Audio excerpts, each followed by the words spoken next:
and good evil. We substitute darkness for light and light for darkness. Who substitute bitter for sweet and sweet for bitter. Woe to those who are wise in their own eyes and clever in their own sight. September the 11th, 2001, I was in a prayer meeting with some men in our church, and I walked down the steps, and someone told me an airplane has struck one of the twin towers in New York City. At the same time, in that tower there on the 78th floor, there was a man who was already seated at his desk. Under his desk was his dog Rosie in her little bed.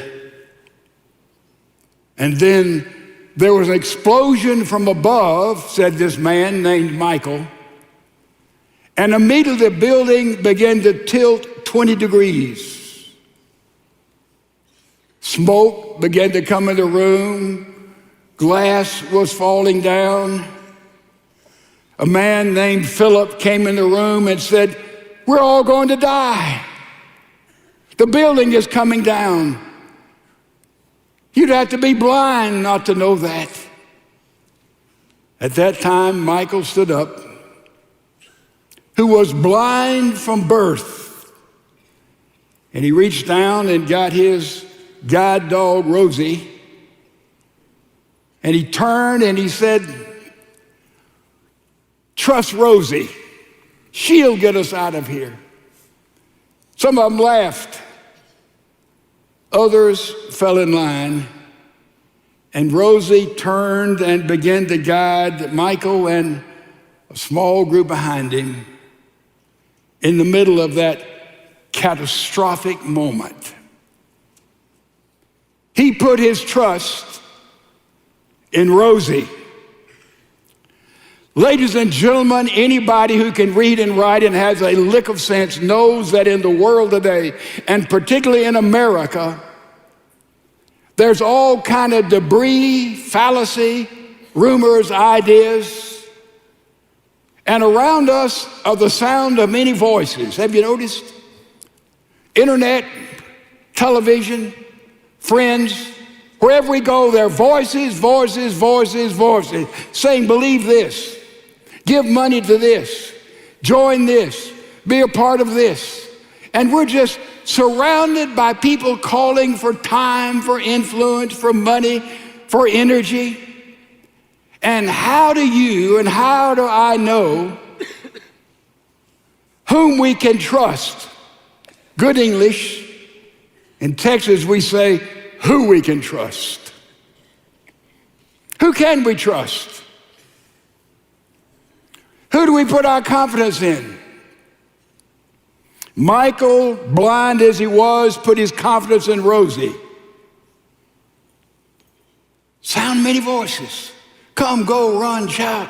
All kind of ideas. This is what you do with your savings. This is what you do with all kind of. Who do we trust? Who do we listen to? Now, let's get a little history. Go back to postmodernism. Postmodernism. I read this summer a book, interesting, called Philip and Alexander. Philip of Macedonia, Alexander's father, Alexander the Great. And in this book, it takes you back to antiquity, to the beginning of the Roman Empire. And I read with great interest how they made decisions, where they got their authority, and it was all might makes right. The strongest, survival of the fittest. Their religion was everything, everybody. It rains. Zeus is happy. It lightnings. Zeus is unhappy. And you got all the gods and goddesses, from Stoicism to Epicureanism, all kinds of temples all over the world. And when Alexander went out with all of his decadent living, see, they would give children to these potentates as sexual toys. When they would conquer an area, they would marry the Pharaoh's daughter so they control, and they would adopt all the religions, all the idols, all the cults, all the traditions. And when they had a problem in the sea, they'd say, well, we haven't been faithful to the gods of the sea, of the sun, of the moon, or all of our instincts. That was pre-modernism. How did they find their authority? They tried to find the God that met the need and met the shame of that moment, and they worshiped that. Or they gave sacrifice to that. Human sacrifice, all kinds of sacrifices. Pre-modernism. Modernism, we've talked about it. That came in there through the wonderful moment of the Enlightenment. The scientific method came into vogue. Francis Bacon, how do you find truth? Truth is revealed by experiment. Truth. And how do you find truth? The five senses. All of them. And then finally you plug in reason. And in this materialistic atmosphere, people found answers to all the voices, to all the decisions, to all the moral questions. They would look into reality. Carl Sagan asked, where did all this world come from? He said, the cosmos is, it always has been, it always will be. Where does life come from? Did you know for many centuries, they would see raw meat and maggots would appear on that meat, and they'd say, look, the meat somehow, inanimate, creates something that's animate. That was believed for hundreds of years, folks. Pascal threw that out the window. But this was the era of modernism. In the science areas of today of education, modernism is dominant. There's a little quantum theory atmosphere. You know, Einstein discovered the quantum realm, and then he spent the rest of his life as a physicist trying to disprove everything he'd found in the quantum area of science. Interesting. So we have pre-modernism, ghosts and goblins. We have modernism. I've got to see it and I've got to touch it. But all of these atheists and agnostics, they never could explain how you have a creation without a creator. And you can't either. Then we come to postmodernism. And that's when there are no absolutes. What is an absolute? It's something that is true in all times, in all places, to all people. That is an absolute. Now we have postmodernism. There's no absolute. Truth is whatever you want it to be. You just pick a number. Therefore, there's no foundation at all. Therefore, we're out in a constant area of squirrelism. And that's where we are today in the humanities in our educational process. And that's how, when all these voices are calling, we just jump into one of those areas now, primarily postmodernism, and say, well, you know, this is where you find out things.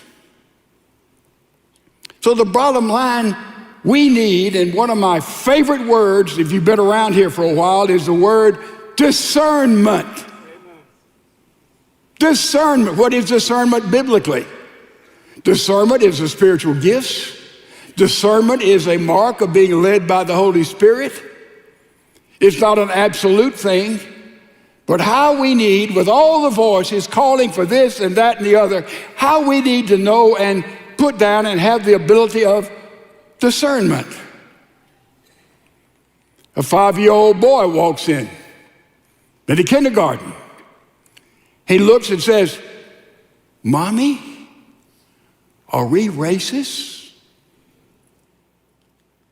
6-year-old girl comes in from school and she says, "Mommy, the teacher told me if I wanted to, I could be a boy." Mommy, what are you going to say to those kids? How are you going to communicate to them on their level so they'll understand what's going on in this woke culture? How are you going to answer that? There's a tremendous book out. Little book, Mama Bear Apologetics. You say, well, that sounds like another one of those little book, Mama Bear Apologetics. Let me tell you something. It is written in terms that you can understand. And by the way, if you bump into a word that you don't know what it means, you know what the simplest thing to do is take your cell phone, ask Siri, what does this word mean? And bingo, it's there, and you won't be dumb the whole life when you read things you don't understand. Little secret, don't tell everybody that. So here we have this little book, Mama Bear Apologetics. Apologetics, well, how do you apologize? No, it's from 1 Peter. It talks about we have to be able to defend our faith.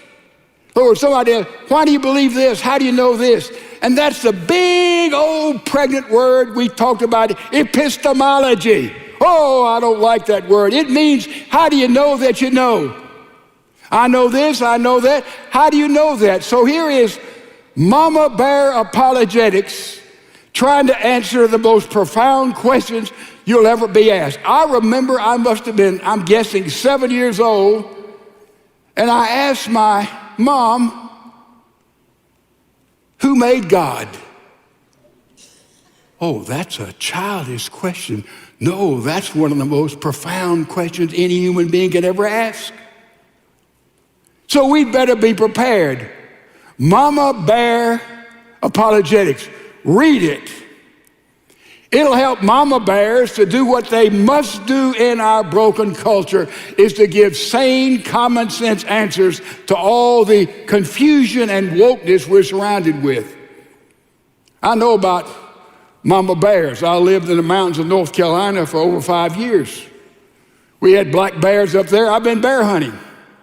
Thank goodness I didn't see one. But I'll tell you something, you know anything about black bears and most bears, when they have cubs, well, that mama bear will give her life in a skinny New York minute to protect those cubs. A mama bear is one of the most vicious animals on the earth when the cubs are there. The cubs are born in hibernation. She has 1 or 2 or sometimes 4.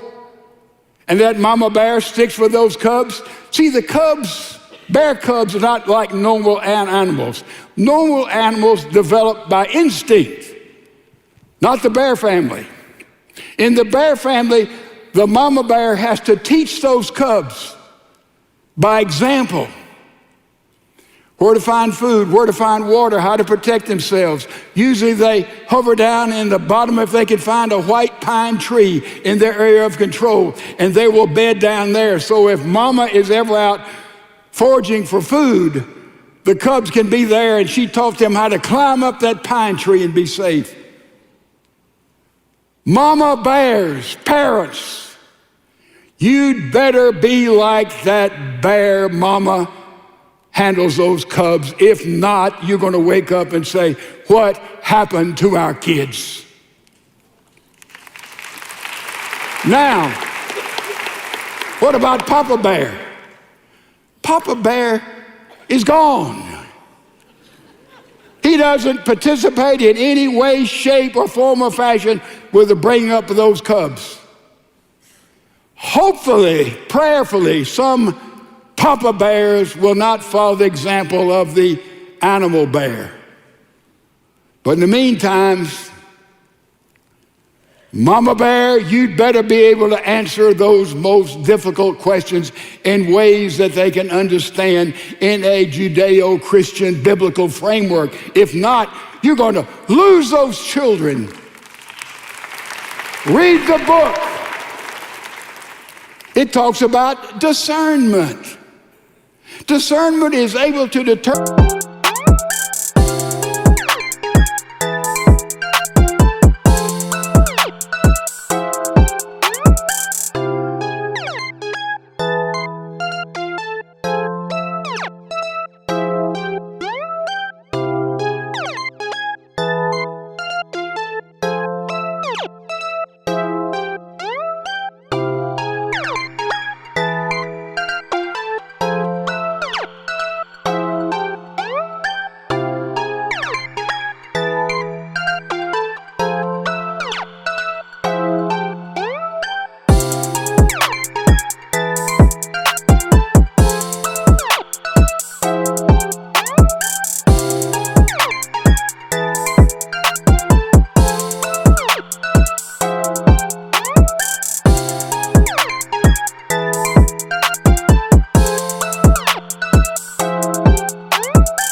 determine what is right, what is wrong, what is good, what is bad, what is expedient now and what will be expedient in the future.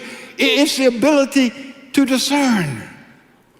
We had better learn how to discern, and mama bears teach their little cubs how to discern, and we better practice in our lives, because remember the basic fundamental truth. Our children, we can require them to do what we require them to do until they get to be teenagers, and then they begin to do what you do and what I do. Have you noticed that? We can't have to speak it, we have to seek to live it. So discernment, all the voices, where do I go, what I do, time, money, what I do, who do we trust? How do we get our value system? Where do we find those absolutes we can stand on that'll always be absolute? Discernment. And then in our woke culture, in comes a woke Trojan horse. Remember the Trojan horse? The Greeks were sieging Troy, and they couldn't get through the walls, and Troy was holding out. But a Greek carpenter, really a sculptor, he made this Trojan horse out of 4 different types of wood. It was a magnificent piece of art. It was 10 feet high. It had all the curves of a beautiful horse. And they presented the gates of Troy and said, this is for the king of Troy. And whenever they opened the gate, they took that horse in. Whew, it was a work of art. Man, the king were to put it right in the middle of his palace, and it is a fabulous thing. This is a Greek carpenter sculpture giving us a beautiful horse. And you know what happened? When it got dark inside that horse, there were 2 or 3 elite Greek soldiers. And they came out, opened the gate, and bang, Troy was destroyed. A Trojan horse has come into the United States of America, into our culture, and guess what that horse has brought into our world? You never guess. A new dictionary. Whoa, just a new dictionary?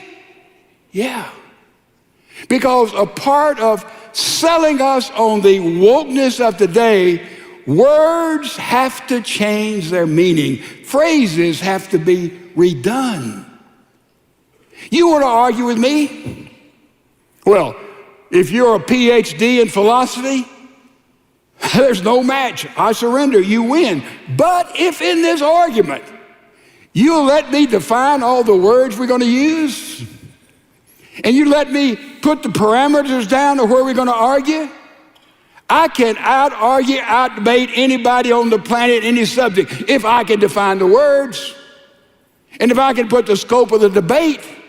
And therefore, what happens in classrooms today with so many redefinitions of words and phrases, most students are quiet. They don't say anything.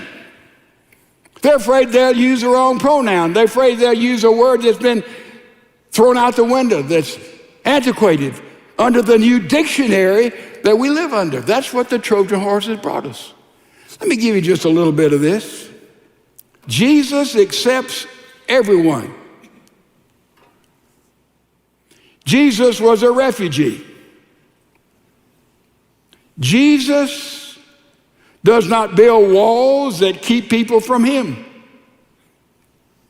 People need to live their truth. A real Christian accepts everyone and applauds their position.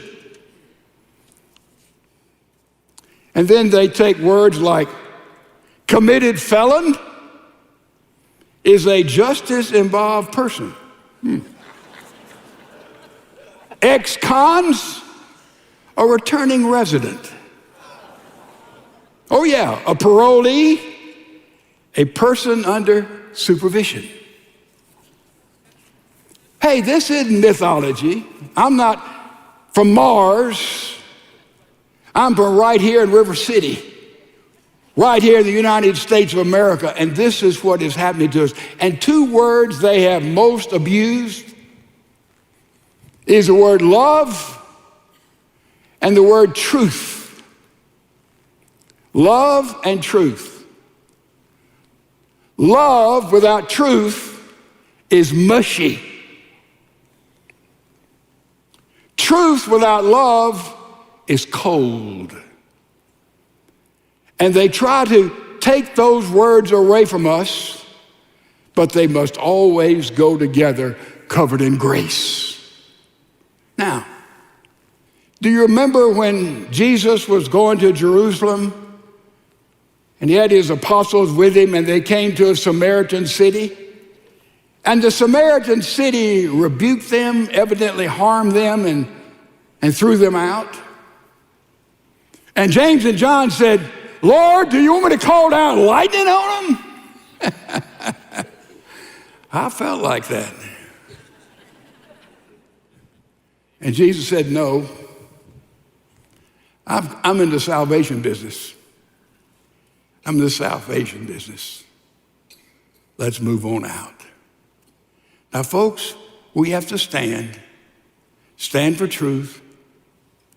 Vote not for elephants or donkeys. Vote for individuals who will really change the diseased culture in which we live.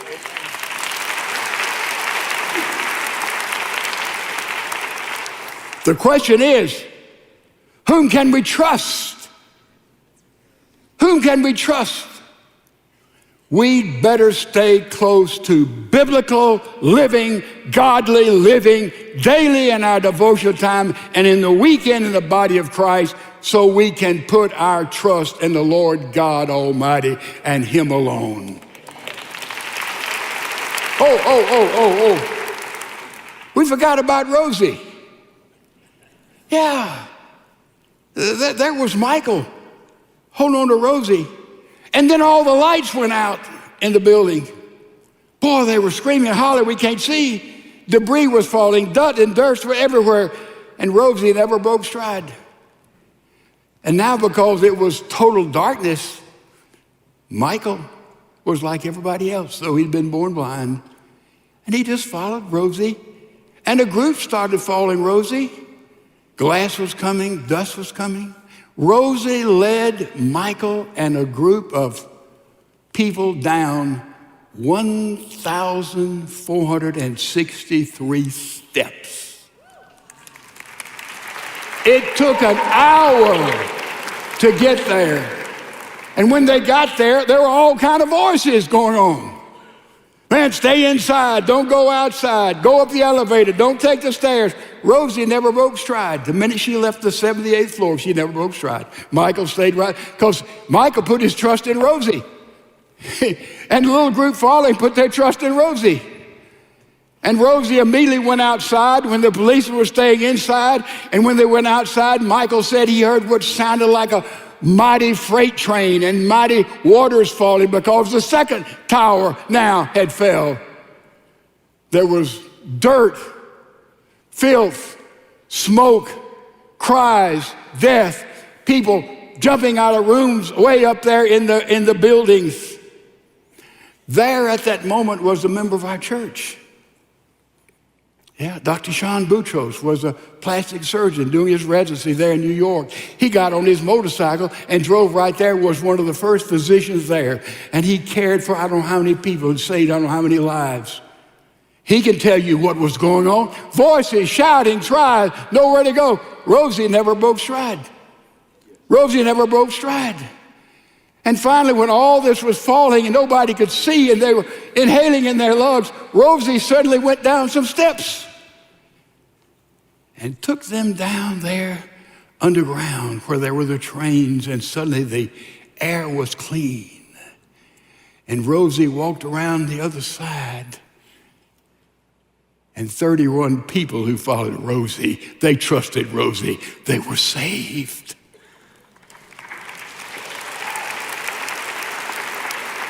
Trust in the Lord with all your heart. Lean not upon your own understanding, but upon God's understanding.